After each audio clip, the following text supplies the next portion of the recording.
Now at 5, an accused serial killer, Raul Mesa, officially indicted. We're digging into the court documents. And another day, another heat record falling in Austin. We're taking a look at your weekend plans in First Warning Weather. And Austin is entering a new stage of water restrictions, which you can and cannot do, and how much you could be fined for breaking the rules.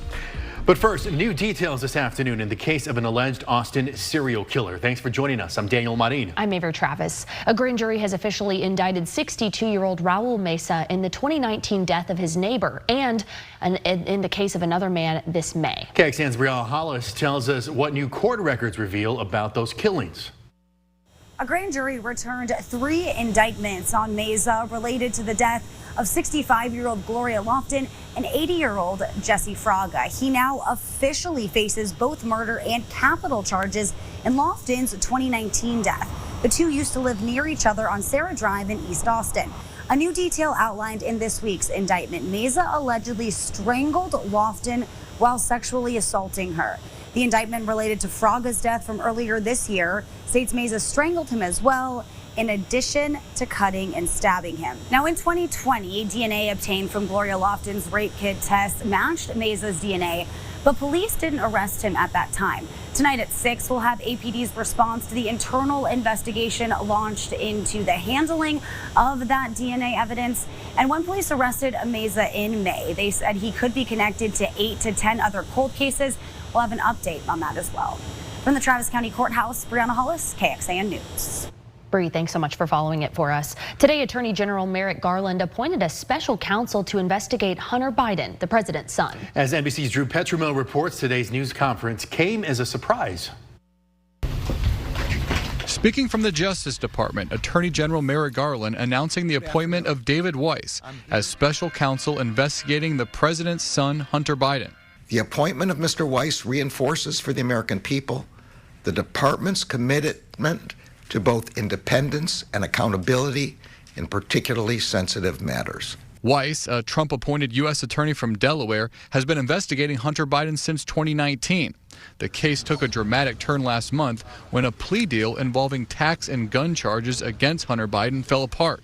House Republicans investigating Hunter Biden's business dealings when his father was vice president, now saying today's announcement is an effort to stonewall congressional oversight. Hunter Biden's attorneys expressing confidence, saying we expect a fair resolution on behalf of our client. This insulates decision-making about the president's son from political appointees and assures that only the U.S. attorney, now the special counsel in Delaware, and his team will determine whether or not to charge Biden and what with. The White House maintains President Biden was not involved in his son's business matters, today referring questions about the special counsel to the Justice Department. Meanwhile, at a federal court in Washington, D.C., lawyers for former President Trump and federal prosecutors sparring over what Trump can say about the case involving his alleged efforts to overturn the 2020 election. During the hearing, Judge Tanya Chutkan ruled sensitive information from the case must be kept from public view, telling Trump's lawyers, your client's defense is supposed to happen in this courtroom, not on the internet. Challenging legal issues looming over the 2024 presidential election. In Washington, Drew Petromel, NBC News. A district attorney in Fulton County, Georgia, is investigating Trump's alleged efforts to overturn the 2020 election in that state. Charges in that case could come as soon as next week. Well, back home, the city of Austin will move into stage 2 water restrictions starting next Tuesday. This means that automatic and hose end watering can only be done once a day, one day a week, I should say, one day a week and only after 7 p.m. And then if you wash your car at home, you can only use an auto shutoff valve or a bucket. And listen to this, restaurants may only serve water upon request. Now, breaking any of these restrictions could result in an up to $1,000 fine for each violation. We will be instituting a higher level of enforcement. We've also hired some additional temporary staff to help us with those additional enforcement efforts. And of course, we do have the opportunity to levy fines for folks that are found violating. And the city says you can report violators by calling 311. Now, this map you see right here on KXAN.com, made by our digital data reporter Christopher Adams, shows you which restrictions are in place in your area. David, we know it's been so hot. We're actually learning ERCOT has extended its weather watch through next Friday. This is the longest one I can remember. Usually they do 2-day chunks or 3-day chunks. This is just an illustration of the confidence that this thing is not going anywhere, at least yet. Here we are outside tonight on the Austonian weather cam. Here's your little silver lining. It's 2 degrees cooler than it was 24 hours ago. That still puts us at an unbelievable 105 under sunny skies in Austin. It's even hotter out west, 106 in Marble Falls, 107 or 8 in San Saba and Llano counties. No escaping the heat eastward as well. It's 106 in Luling. Excessive heat warnings in effect again. We've never seen this many of this heat alert in a given year as we've had this year. This continues until 9 p.m. Then will continue every day this weekend. Coming up, though, we'll take a look toward the work week forecast next week and also a meteor shower that you won't want to miss tomorrow. All right, David, thank you very much. At least 55 people are dead, and that number is expected to grow as search and rescue teams come to the Hawaiian island of Maui, where fast-moving wildfires have destroyed entire towns. Thousands have been left homeless, and an urgent effort is underway now to get life-saving supplies to those affected areas. NBC's Chris Pallone is there and brings us the latest on the fight. In the Hawaiian town of Lahaina on the island of Maui, the scope of the devastation is becoming clear. I've never seen something ravaged so fast. Dozens dead so far and at least 1,000 buildings destroyed. Wildfires that started Tuesday quickly became an inferno driven by extremely high winds. The fires moved so fast, people jumped into the ocean to save themselves, and local officials don't know who or what they'll find as they search for the missing. We want to reunite families. We want to give people information, whether they're family members at one of our shelters or whether they are among those that have perished. Information is hard to come by. Tens of thousands are without power and phone service. They need to, please, people are desperate. Local radio stations are trying to keep people connected. We hear them crying, their tears, their desperate pleas. It's real. It's very real for me. On the other Hawaiian islands, people are loading boats with supplies like food, water, gas, and clothes and heading for Maui. We loaded up as much as we could and came on out. Back in Lahaina, survivors are trying not to despair. Wow, this is going to take years to recover. But even in the face of so much destruction, there's a glimmer of hope in this island paradise.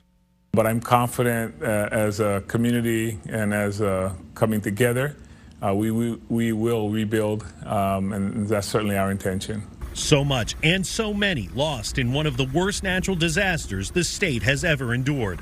Chris Pallone, NBC News.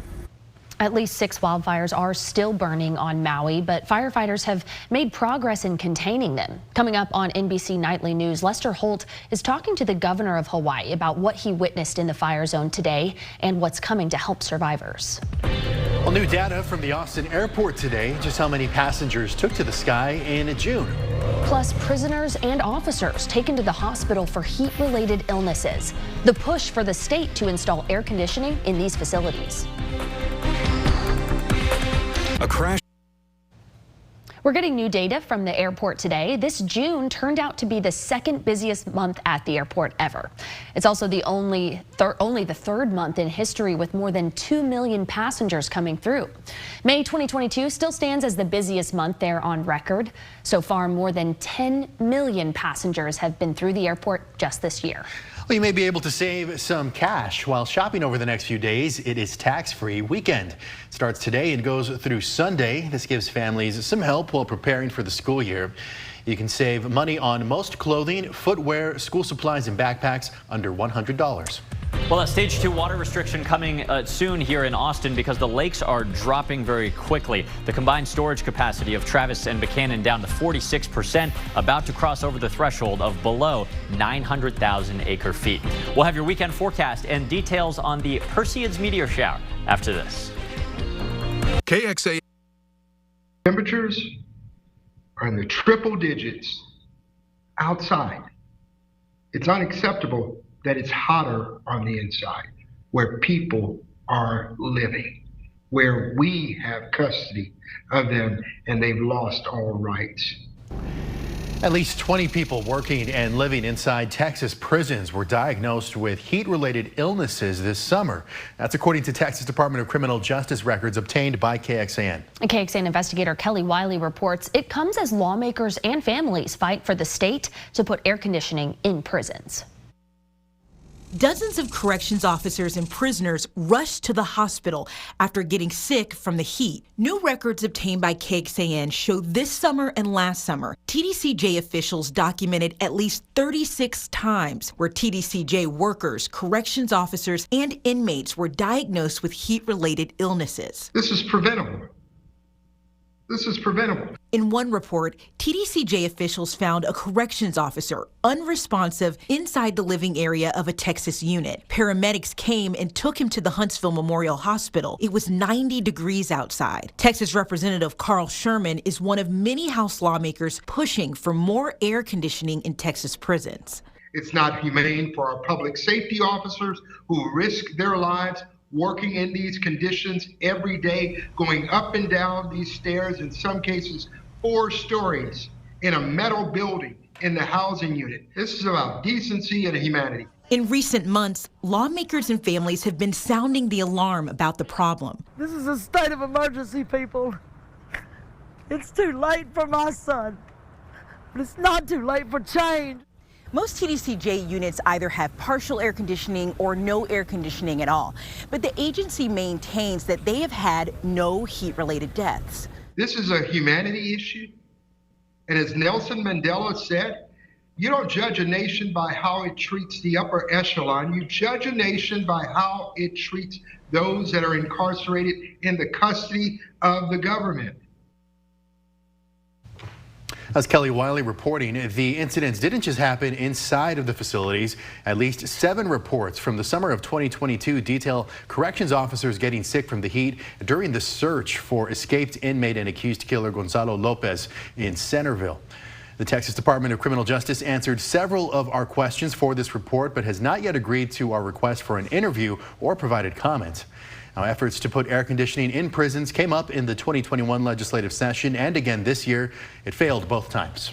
David, we know you guys have been trying to give out tips to help people avoid heat-related illnesses all summer already. 35 days in a row of 100 degrees or hotter. This has never happened before in Austin records, which go back to the 1800s. Let me take you live outside right now where you do need to plan around the heat for your Friday evening and Saturday and Sunday activities. Please stay hydrated. Take breaks in the shade. Maybe just hang out in the AC all afternoon. If you want to take the dogs out, go do it early. 106 right now on a beautiful but low Lake Travis. The Oasis Restaurant weather cam, always one of 20 live on our website. We've got gusty south winds, even a little stronger than recent days, 20-22 miles per hour in some areas outside of Austin. This is enhancing the fire danger tonight. And remember, the winds get a little stronger after sundown, at least for the few hours thereafter.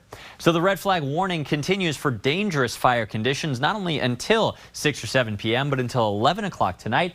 Very high fire danger again from noon to 11 tomorrow. I have no doubt that we will have another red flag warning for your plans on Sunday. So remember, if you're thinking about a barbecue or anything that involves a flame, a spark, an ember, rethink your plans or have something in place in case an ember goes to the wrong place so you can extinguish that fire immediately. Maybe just put it off for another day. That could be a smart idea as well. This evening, your temperatures are quite hot for Friday night plans. 7 p.m. dinner, maybe take that into the AC, still at 104 in Austin. We'll be gradually dipping down to 89 by 11 p.m. The weekend forecast has more cut and paste days, similar to today. Blazing hot tomorrow, searing hot on Sunday. You can pick your adjective. It was 107 today, and it'll be 107 both days this weekend, challenging record highs. Let's talk about a meteor shower, though, happening this weekend. This is something that's happening late tomorrow night. The Perseids meteor shower, considered to be one of the best every year. It occurs every July and August. This time around happens late tomorrow night. After midnight on Saturday night or really early Sunday morning, maybe drive out of town a little bit, get away from the light pollution. If you look northeastward, we're hearing that you could see more than 1 meteor per minute, up to 100 meteors every hour. This is debris from the Swift-Tuttle comet, and not only will the sky be clear, as we've seen most recent days, but the moon will almost be gone. We call it a crescent moon, where there's just a little sliver visible, and that lack of light pollution up in the sky itself actually helps with the view as well. So enjoy that late tomorrow night. Tonight's forecast, gusty winds, warm temperatures, hardly dipping below 80 yet again in Austin. Tomorrow, that would be a record 107, beating the current record of 106 set a couple of times, most recently back in the summer of 2020. Notice gusty winds just like today at 15 to 25 miles per hour tomorrow. Winds may die down a little bit next week, hopefully helping the fire danger a little. But the bad news is this kind of weather continues. Yeah, temperatures vary by a degree or two each day, dipping to 105 on Tuesday, then rising to 108 next Thursday. We are still hoping for a chance of rain and maybe a little decrease in temperatures by the end of the month, but we don't have a lot of immediate optimism and we don't have any concrete details on when that may come.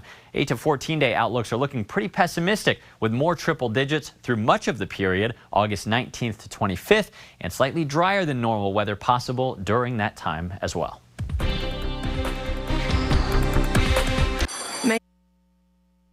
Right now, my interview with the governor of Hawaii about whether wildfire warnings were issued in time. Also, the surprise announcement of the Hunter Biden investigation. What does the appointment of a special counsel to the case mean for the president's son? When we see you on Nightly News.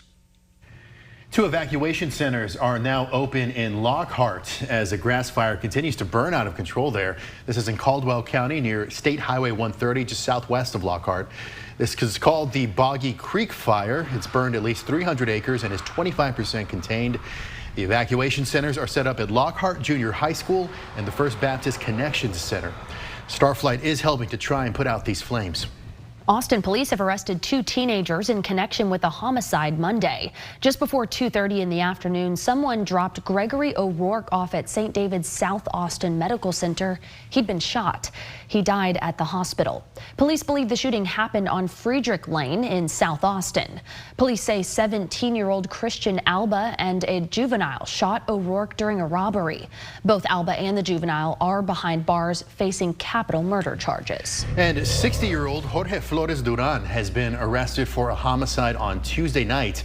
Police say he killed 54-year-old Isaias Martinez during an argument on Lee Hill Drive. That's in southeast Austin. Flores Duran has been charged with first-degree felony murder. Now, those 2 arrests make up the 40th and 41st homicides this year. On our website, Christopher Adams has an interactive map that shows where and when the homicides have happened this year. Just search Austin Homicide Map on KXAN.com.